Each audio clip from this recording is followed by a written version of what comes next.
대한민국 제1의 항구 도시인 부산광역시. 부산에서 태어나 부산을 대표하는 면 요리 밀면. 부산을 대표하는 맛 돼지국밥까지. 하지만 부산에서 이 맛을 빼면 섭섭하죠. 초량하면 초량동 일대를 사로잡은 맛. 밀면 아닌가요? 부산 돼지국밥에 초량하면 갈비죠. 육즙 가득 입안에서 사르르 녹는 양념 돼지갈비입니다. 몰랐어요. 엄마랑 손잡고 외식을 할 때 돼지갈비를 먹는 그게 그래요? 이제 초랑 돼지갈비 골목입니다. 부산 사람들의 다양한 추억이 담긴 골목과 양념 돼지갈비에 대한 재미있는 이야기까지 맛있는 동네로 부산광역시 초량동에 숨겨진 돼지갈비 이야기 지금 바로 만나봅니다. 오늘 찾아간 맛있는 동네는 부산광역시 동구 초량동. 발길이 닿는 곳마다 갈비집이 있는 이곳은 이런 곳이 언제나 있어요. 돼지갈비를 찾는 사람들로 가득한 야, 초량동 돼지갈비 골목입니다. 여길 왜 안 가봤죠? 골목 끝에 위치한 한 식당. 점심시간에도 만석이었는데요. 이때 손님상으로 하나씩 올라가는 양념 돼지갈비. 자세히 보니까 불판이 은박지입니다. 특이해가지고 초랑 딱이 갈비 골목에서만 먹을 수 있으니까요. 아니 대체 어쩌다 불판 위에 은박지를 올려 양념 돼지갈비를 굽게 된 걸까요? 양념국이니까 좀 그러지 않겠어요? 근데 지금 이렇게 해주면 양념장 돼 있거든요. 저도 그렇게 있으니까 마르니까 타잖아. 이게 붙으니까 그래서 이게 은박지 하는 거예요. 일반적인 불판이 아닌 은박지를 사용하게 된 이유가 뭘까요? 오래된 돼지갈비집 사장님에게 직접 물어봤습니다. 연탄 피워가지고 그래 했는데 지금은 많이 변했지 뭐. 과거 연탄에서 좀 더 냄새가 적은 가스불로 바뀌며 불판에도 함께 여러 변화가 찾아왔답니다. 은박지는 이제 상당히 오래됐지. 왜냐하면은 불판 이걸로 썼는데 구멍에 불이 올라오면 고기가 타. 그렇죠. 양념 그러니까 타요. 우리가 빨리빨리 머리를 써갖고 은박지를 했지. 은박지는 상인들이 양념 돼지갈비가 타지 않게 하기 위해 선택한 방법이라는데요. 그래서 초량동 돼지갈비는 은박지에 졸여 먹는 특별한 맛이 있다고 합니다. 달콤 짭짤한 이 맛은 어른 입맛도 어린이 입맛도 모두 만족. 저 애기 때 진짜 좋아했어요. 그렇다면 외국인들도 돼지갈비 좋아해요. 골목까지 생길 정도로 초량동에서 돼지갈비가 유명해진 이유가 뭘까요? 그냥 단순하게 생각하면 그냥 맛있으니까. 한 집이 생겼는데 그 집이 장사가 잘 되니까 옆집이 따라 생기면서 어느샌가 이제 골목길 갈비 골목이 된 게 아닐까 싶어요. 신난민들이 많이 거주했었잖아요. 저렴하게 단백질을 먹을 수 있는 방법이잖아요. 오랫동안 초량동을 지켜온 사장님이라면 분명 자세히 알고 있을 터. 59년도나 60년도 생겼습니다. 그때 부두에 다니는 손님들이 참 많았거든. 1950년 6.25 전쟁 이후 전국 각지에서 부산으로 많은 피난민이 몰려들었는데요. 이들이 판잣집을 짓고 정착해서 만들어진 동네가 바로 초량동이었습니다. 전쟁이 끝난 뒤 생계를 잇기 위해 근처에 있던 부산항에서 일을 시작한 피난민들. 여기서 건너가면 그 일하는 현장이니까 이거 길목이요. 퇴근할 때 길목. 당시 부두에서 일하던 사람들이 부산항으로 가는 길목이 초량동이었습니다. 웬만한 사람들은 그때 당시도 고기하고 술하고 먹는 건 좀 힘들었지. 돈을 좀 안 줘야 먹었지. 배 타는 사람들이 아무튼 많이 먹었지. 부산항에서 일하던 사람들이 고된 노동의 대가로 받은 임금으로 고기를 찾기 시작했다는 겁니다.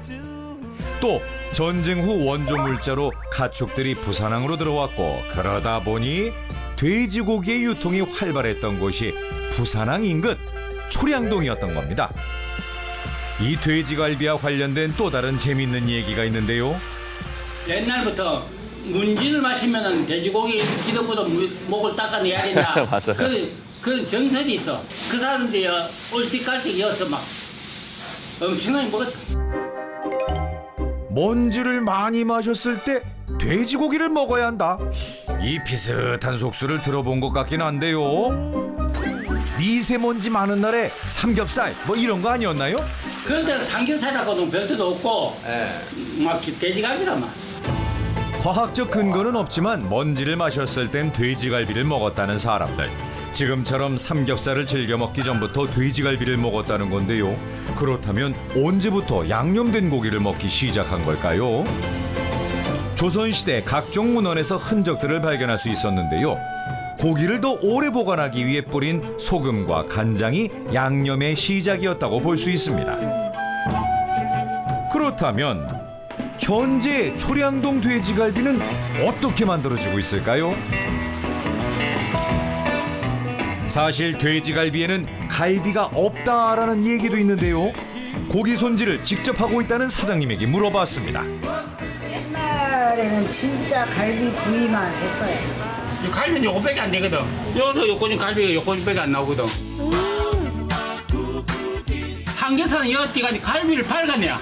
갈비는 부위가 크지 않기 때문에 바로 옆에 붙어있는 삼겹살까지 함께 포를 떠야지만 비로소 우리가 먹는 돼지갈비가 완성된다는데요. 옛날에는 양이죠. 양만 많이 주면 그 집에 좋은 기라. 뼈를 안 빼낸 삼겹살, 그러니까 삼겹갈비라고 봐야지. 손님들이 살코기를 찾는데 갈비만 해갖고는 살코기가 안 나와요. 사실 갈비보다는 푸짐한 양을 제공하기 위해 다른 부위가 더 많이 사용된다는 돼지갈비. 그런데 돼지갈비는 어떻게 만들어지게 된 걸까요? 그 시작은 바로 소갈비였는데요. 하지만 예나 지금이나 소갈비는 쉽게 먹을 수 있는 음식이 아니었죠. 손님들은 소갈비 못 먹지. 근데 돼지갈비 1인분에 1,500원, 2,000원 할 때. 소고기는 10,000원씩 했습니다. 소갈비 안 먹고 돼지갈비 먹어야지. 그래서 비싼 소고기 대신 비교적 저렴한 돼지고기로 비슷한 양념에 버무려 만든 것이 돼지갈비의 시작이라고 알려져 있습니다. 또한 1970년대 경제 상황이 좋아지면서 서민들의 생활도 나아지기 시작했고 고기를 찾는 사람들의 발길도 늘어났습니다. 한편 양돈장이 늘어나면서 돼지고기가 많이 공급되어 소고기보다 저렴한 가격에 서민들도 고기를 즐길 수 있었던 겁니다. 그리고 얼마나 피난민을 시작으로 서민들의 삶과 함께 온 오늘날의 돼지갈비. 초량동만의 매력으로 특별한 맛을 내며 우리나라의 현대사와 함께 해온 맛이 바로 초량동 돼지갈비인 셈입니다. 언제나 그랬듯 양념 듬뿍 머금은 돼지갈비를 입에 넣는 사람들. 그런데 돼지갈비와 꼭 함께 먹는 짝꿍이 있었습니다. 고기를 얹어 먹어도 맛있고 쌈에 함께 싸서 먹어도 맛있는 파무침. 파채의 이 상큼함과 매콤함이 약간 느끼할 수 있는 맛을 잡아주죠. 안 잡아주죠. 싸고 제일 그거 널리고 열린 그 대파가 유명해가지고 그래서 아마 좀 유명해지지 않았을까 싶기도 하고. 대파를 얇게 썬 파채에 매콤새콤한 양념을 버무려 아삭한 식감을 자랑하는 파무침과 부드러운 육질의 돼지갈비는 환상의 조합이죠. 그렇다면 파무침이 돼지갈비와 짝을 이루게 된 이유는 무엇일까요? 그때 당시에는 이제 하얀 무나 양파 장아찌나 이런 게 없었어요. 김치, 백김치, 파절이 그렇게만 줬었죠. 파가 좀 쌌어요. 비닐하우스가 없던 시절 날씨의 영향을 많이 받는 상추나 깻잎에 비해 쉽게 얻을 수 있는 파가 그 자리를 차지했던 거랍니다. 맛있는 이야기와 특별한 맛으로 손님들을 모으고 있다는 초량동 돼지갈비 골목.